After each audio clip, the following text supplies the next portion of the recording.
beautiful people. Welcome back to my channel. I guess you can call it a podcast. You guys are here today to talk about love and marriage, Huntsville. I would like to say welcome to my new subbies. Thank you so much. We are so happy to have you as part of the beautiful people family. And if you have not already, please subscribe. Consider subscribing. We would love to have you. Like, comment. Let's talk about some things. All right, let's get started. All right, so we picked up exactly where we left off, where Mel was hosting something. I can't remember, but apparently she's making history because Martell said he had to be there, had to bring the kids to support the mom or whatever. She's doing big things. And you guys, I feel like this is kind of not a dig at her, but this is kind of him one-upping her, on the road to making himself look better. We know that this season, or last season, whatever you want to call it, Martell has been attempting to make himself look better and no longer like a loser or just out there being really rude and ignorant. So I feel like she didn't bring the kids to his book signing. However, I'm going to show that I'm better than you and I'm going to bring them to your situation. And I also feel like this is their chance and moment to get back on screen together. I feel like they had a conversation, and for the money, they both decided it would be best if they started doing scenes together again. Because, if you think about it, they weren't really too much on the show this season or whatever. Like, it just wasn't as much as it normally is, and that has to be cut into their money. It has to be. So them as a family, and even though they're divorced or whatever, they still have all these kids together. They're still a family. And I just feel like they had to make the decision to suck it up for the sake of the family and the money. But it's very awkward. Like, he's staring at her. She's looking very, I don't know, she's giving this little smirky smile like he's making her nervous. They both just look really nervous. And I guess if you've been with somebody for so many years, there's still going to be some sort of love there. So if y'all come in being a little softer and smoother and not as volatile, maybe, some of those feelings come back, because you can't tell me it was not a little flirty stuff going on there. Even though he kept giving her like high fives and handshakes and all that. Hey, good job. Yeah, good job. And she was happy to have the kids there. So that's nice. And we find out that her mom is really hurt because her mom was really close to Martell.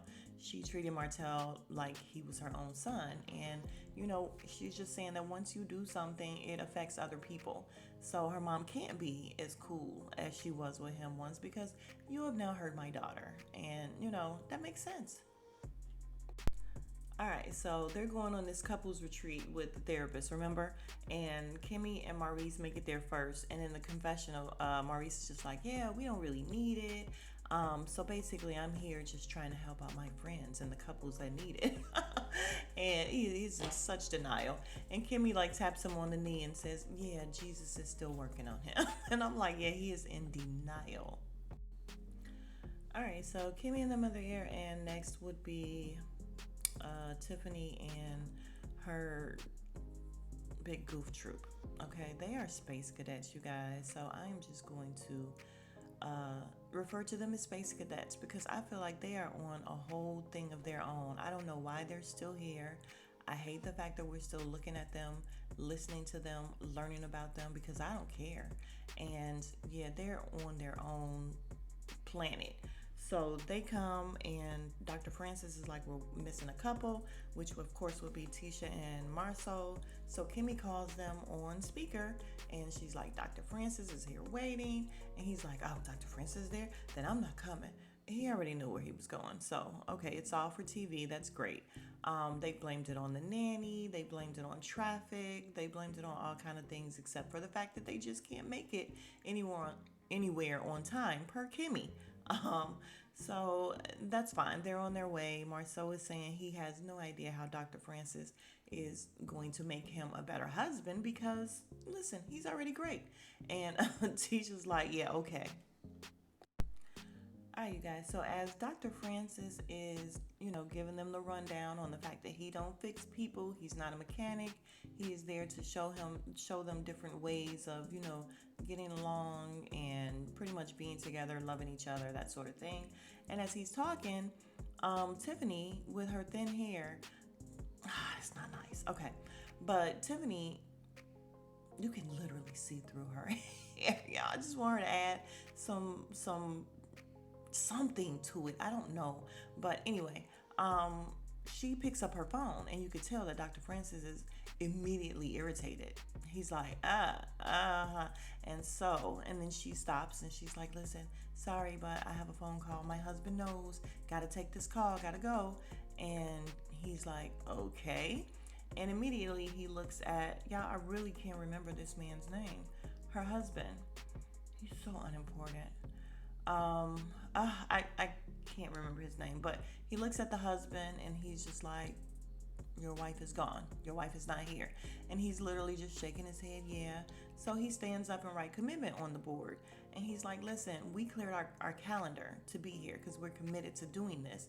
And we figured everybody would be committed to doing this. That's the whole point of it.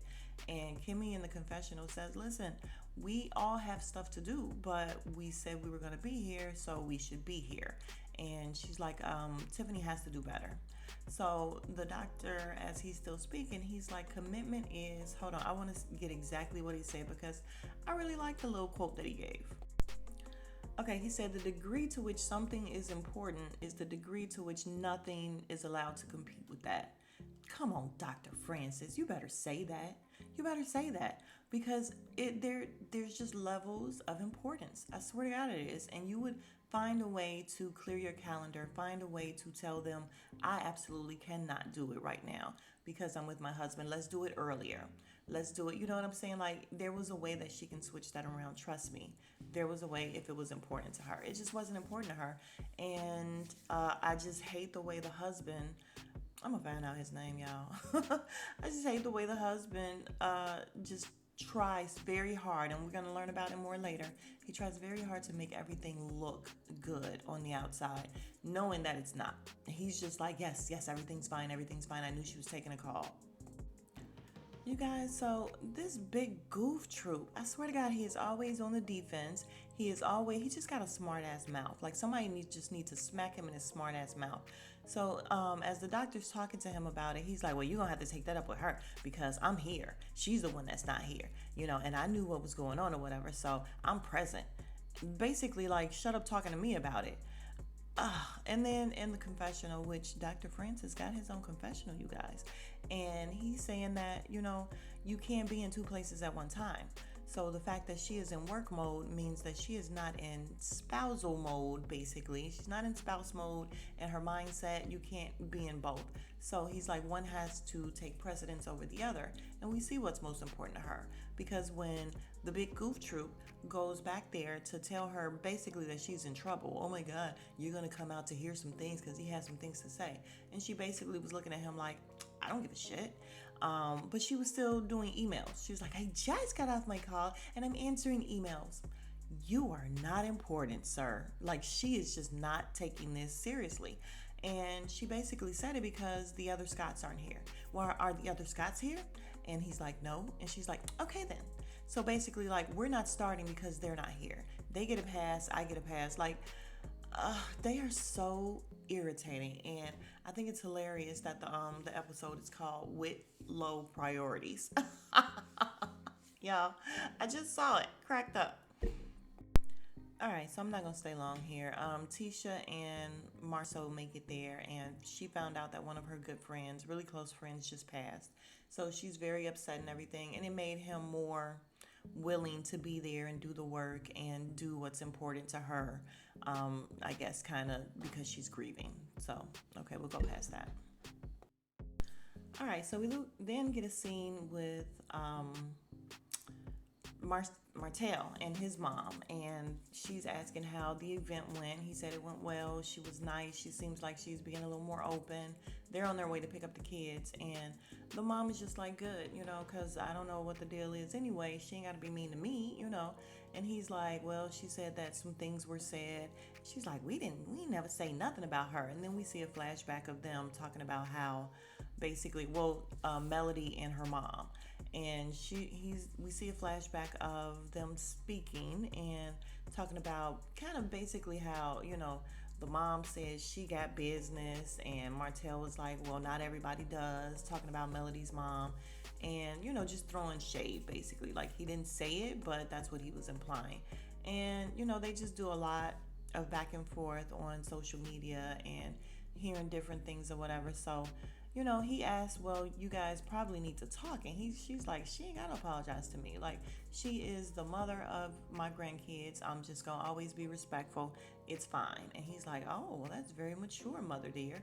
And I'm like, well, how old is she? She should be mature. But, yeah, so I guess he's trying to just tie things up. He wants the moms to get along. He wants Melody to get along with everybody. And that's how it should be. Y'all not going to be together. Y'all not going to be together. It's fine. But everybody is still family in this situation. Y'all, the music on this is so funny when somebody says something and the music is like dun dun. But so basically we're back in session, and of course y'all know Dr. Francis is irritated because he even said in the confessional, which I forgot to bring up, that Tiffany did not even ask if she could be excused. Basically, she just said, "I'm leaving," and left. I don't know how I feel about that. I mean, I get what he's saying in terms of it's the way you do things or whatever, but listen, I ain't gotta ask to be excused. Like, are you kidding me right now? So back in session, Doctor is making an example of Tiffany, and his name is Lewis. He's such a goof. And he's just like, Lewis, your wife left and you had nothing to say. And he's like, yeah, because, me and my wife, we're on the same accord. It's fine. And he's like, yeah, you are allowing her to do things he says he has to protect her. Yeah, I got to protect my wife. And he's like, yeah, you're protecting her basically to the detriment of yourself. Like, you are not, you're not speaking up for yourself. And he's like, get rid of the fear that, something's going to happen. I don't know what Lewis is afraid of. Is he afraid of her? Like, what is he afraid of? Because he really, really is afraid to be vulnerable, as the doctor said. He doesn't want people, I guess, in his business, which absolutely they're going to talk about it later on. Kimmy's going to say how they want to give advice to everybody, but they don't want advice. But Lewis is a know-it-all. He is off-putting. He is defensive. He is a big goof. All right, I'm on a tangent. Y'all know how I do. Let me stop. Before I get off that, Tiffany also said that she was waiting for session to start when the other couple came. And he's like, you're not here for the other couple. You're here for yourself. And I'm like, yeah, that wasn't a great excuse. So she's like, I had to work. And he's like going into this whole thing about how you don't eat work, you don't sleep work. Like, why is work a priority over your husband, basically? And this couple is so freaking defensive. You can tell that it's all surface. Everything that they want to put on a front so bad. We got to get rid of them, y'all. I don't want to deal with them anymore after this. Like, I didn't want to deal with them no more after last season. This is too much of them. All right, so Tiffany, we're never getting away from this scene, you guys. I thought it was almost over. It is not. So we're just gonna have to relax here. Tiffany tells him that, it was stuff that came up. She couldn't move off her schedule. And he gets so animated, y'all. And it's so funny because Marceau is so stupid. Marceau is he's a goofy as well, but he's funny to me. Like, I'm sorry. Marceau just has a sense of humor that is comedy to me when he's not being super mean to his wife. But she says, I can't schedule, I couldn't change anything off my schedule. And he's like, schedule? And Marceau is cracking up. Him and Tisha like cracking up at the fact that they just in trouble. Like, the doctor is not happy with them and it's going down. You could tell Tiffany is pissed. Like, she's smiling, but through clenched teeth. Like, you can tell she is really, really pissed. And she's going on telling him how, listen, we, don't have to do things the way you want us to do things. And he's like, that's not what I'm saying. And she's being so kind of combative and speaking back that producer Kimmy has to come in. And she's like, yo, I could have sworn that, because she's saying, we're on one accord, we're fine. And Kimmy's like, I could have sworn that you guys had an issue with the amount of time that you spend together and everything. And yeah, Kimmy is just grilling them because Tiffany is grilling the doctor back. So she's being combative and Kimmy's coming in saving the day. I wasn't mad at it. She was definitely putting on her producer hat, like Kyle and Garcelle and, like people have been doing now, and it's easy to spot when they're doing it. They're trying to make for good TV, and that's fine. That's fine, Kimmy. Make them, hold them accountable because yeah, they are issuing all kind of BS. We're perfect. We're here and we're perfect. Then why are you here? All right, so he ends up telling them that they're gonna schedule their way right out of a marriage, and Mari's so stupid. He's like, "Ooh," I was like, "Lord." So she ends up saying that she gives 100% to her job and 100% to her marriage, and Kimmy is like, "Impossible. You can't give 100 and 100. That's impossible." And she just sounds stupid. And she's like, "I know that I have to prioritize sex with my husband." I'm like, "Who even said that? Who even said the S word, ma'am? You're going too far now. Like, pull it back a little bit. We'll get there." Nobody even said that. Like, she made it sound like a huge chore for real. She said it was important to get him, and I know that it's important to keep him, and I have to do it. I got to do it. And I was just like, ew. I guess it would be a chore, y'all. Look at him. No, thank you. All right, yeah, so we're gonna play a game, and it's funny because the wife, whose name is Marlo, can never forget it. She stood up and she looked at the Whitlows, and she's like, "Y'all like games, right?" I said, "Oh my God, y'all better keep calling them out." And they tied them together at the ankle, and they want them to walk together for 15 minutes. They like 15 minutes. I'm like, "Yeah, Doc, couldn't we just like skim that back to 10 minutes? 15 minutes is stupid to just be walking around in circles," which is what they were doing. So it's basically just seeing, how well they work together. Tisha and Marceau, fine. They were actually even able to run together. And Tisha, of course, reminds us, as she always does, "We've been married the longest here. We've been married the longest." I'm like, you are probably the most unhappy here, too. I'm sorry, but it's true. But we've been married the longest here, so they're able to work together. Marceau said it's because he knows that if it's tied too tight on him, things get tight for him, then they get tight for her, and they got to work together. Beautiful, sounds great. Maurice and Kimmy were the only ones that were really having an issue where she's like, you're holding me too tight," and he's like, "Okay, then I'm gonna let you go."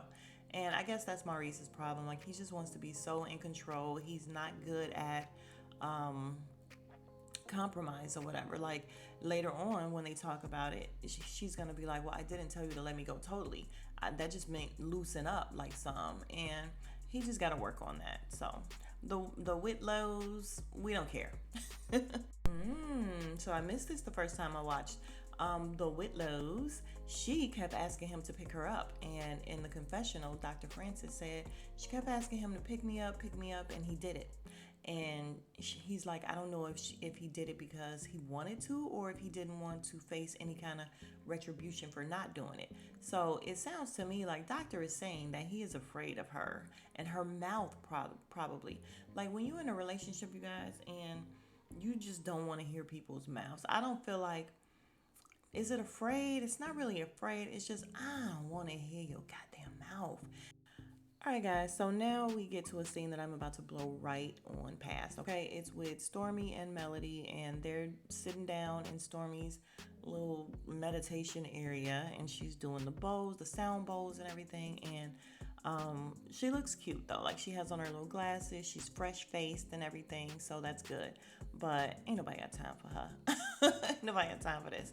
Um, so they're talking about, and Melody again is saying how she don't have time for people with negative energy, and she just cut people off. And we're talking about Martell's mom and the fact that, she said some negative things, and they used to be really close. So it's kind of hurtful that she's not really cool with her, but she can't be because they got a divorce. And basically she's saying, "Listen, I divorced that fool. I divorced you too."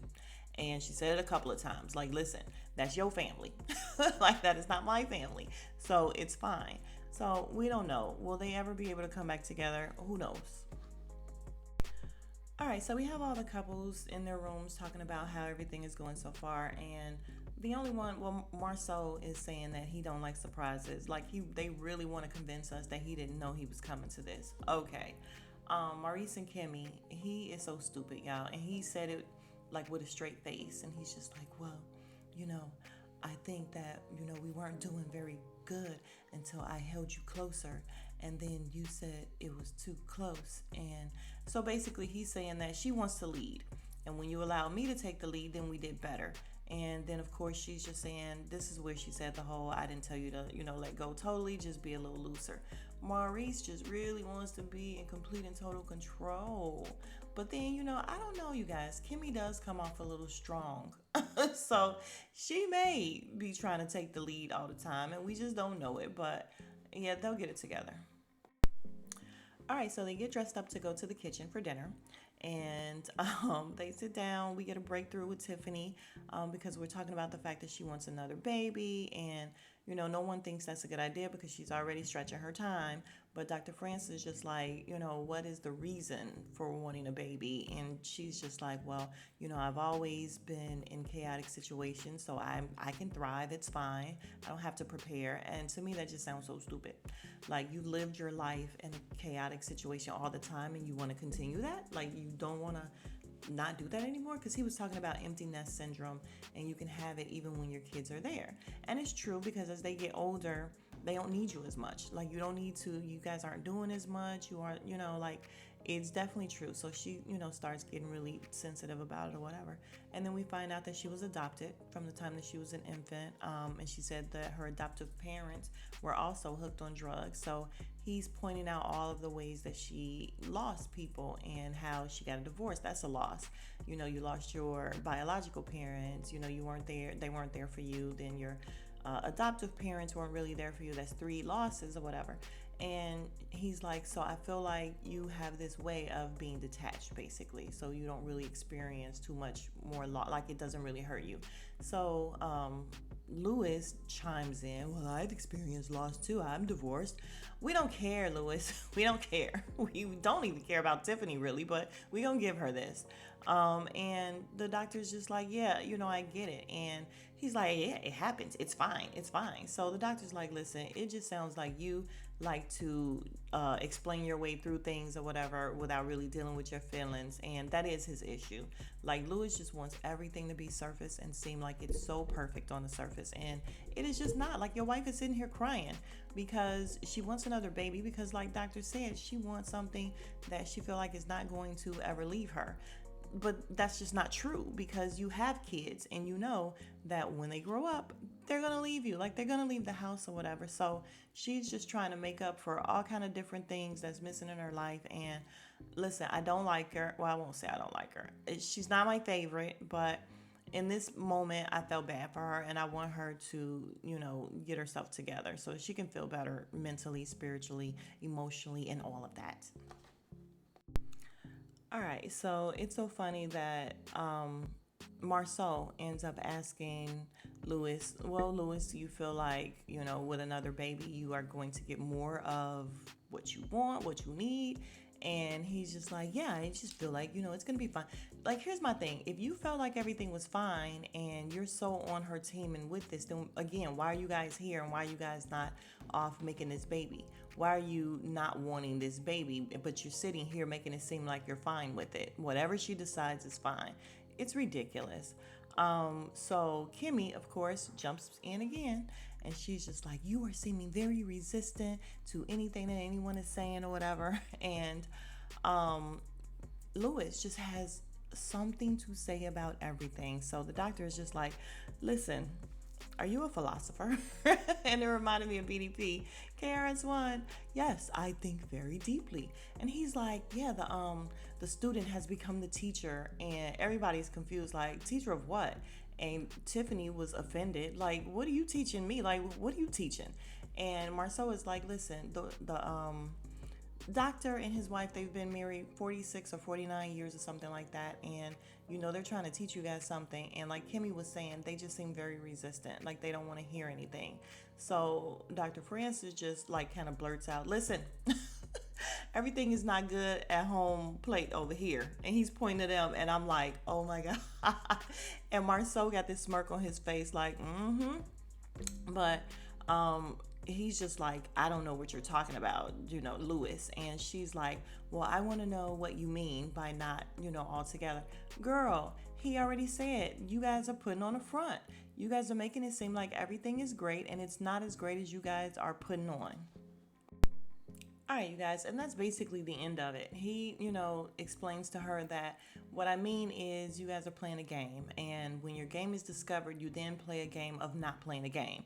And I was going to call him Willis. He looked like a Willis, just a big goofy Willis. Lewis is like, so what are you saying that we, our marriage is a game? And the doctor looks like, I did not say, like, that is not what I said. Marceau once again is smirking and smiling, like he's actually probably happy that he's not the one on the hot seat.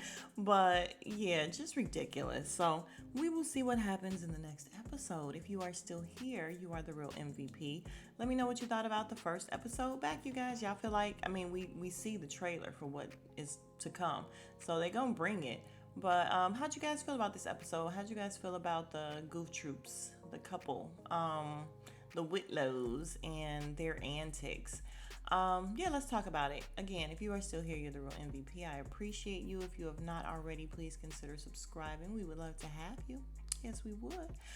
Like the video, you guys. It improves the analytics. I swear that it does. Comment. Let's talk about some things, and I will see you guys in the next video. Smooches.